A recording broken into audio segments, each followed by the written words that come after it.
வணக்கம். வாழ்க்கையை பற்றின ஒரு விவரம்.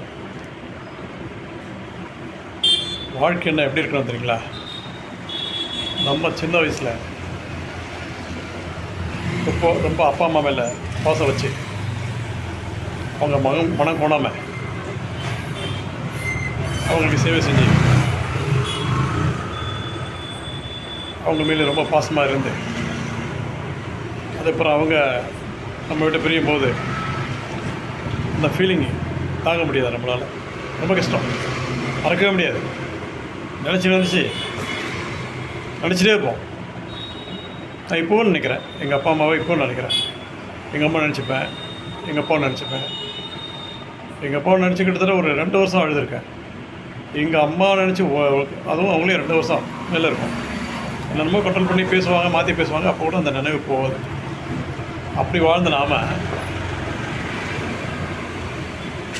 அதே பாசத்தோடு நம்ம சின்ன பையனை அது வளர்ந்து ஏதோ படிப்பு அப்போல்லாம் சரியாக படிக்க முடியாது. நான் நிறைய வசதிகள்லாம் கொஞ்சம் கம்மி. அப்போ நம்ம ஏதோ ஓரளவுக்கு படிச்சுட்டு அதுக்கப்புறம் வேலைக்கு போயிட்டு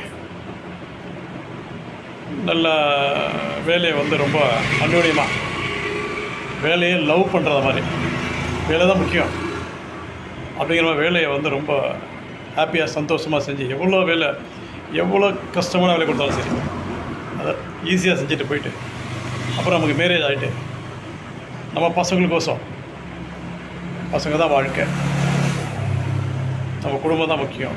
மனைவி மேலே அன்பாக இருக்கிறது, பசங்க மேலே அன்பாக இருக்கிறது, வேலைக்கு போன உடனே பசங்களை பார்க்கறது, அவங்கள ஸ்கூலில் சேர்க்கறது, ஸ்கூலில் சேர்த்த அப்புறம் அவங்க எத்தனை மணிக்கு வராங்க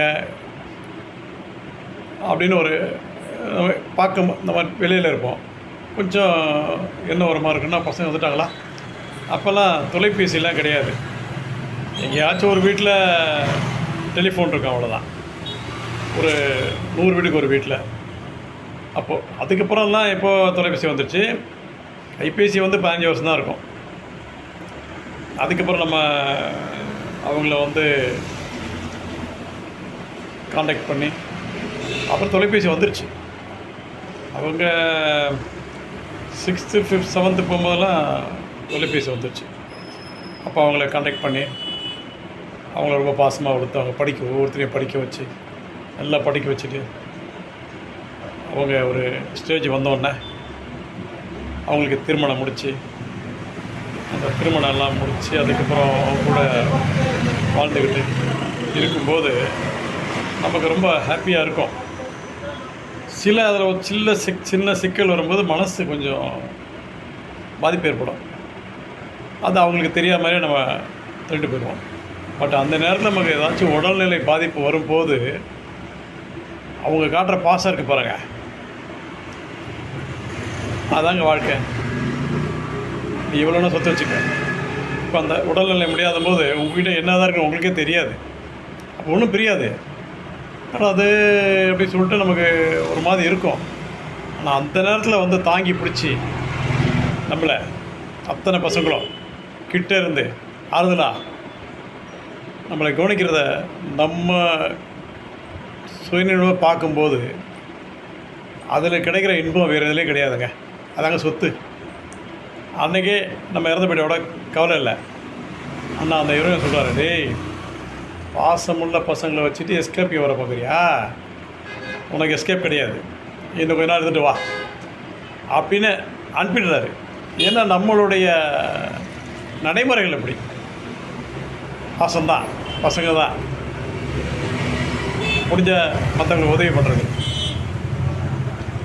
நம்மளால் நம்மக்கிட்ட இருக்கும்போது மற்றவங்களுக்கு இல்லை சொல்லாமல் உதவி பண்ணுறது, இதெல்லாம் தான் லைஃப். நன்றி, வணக்கம்.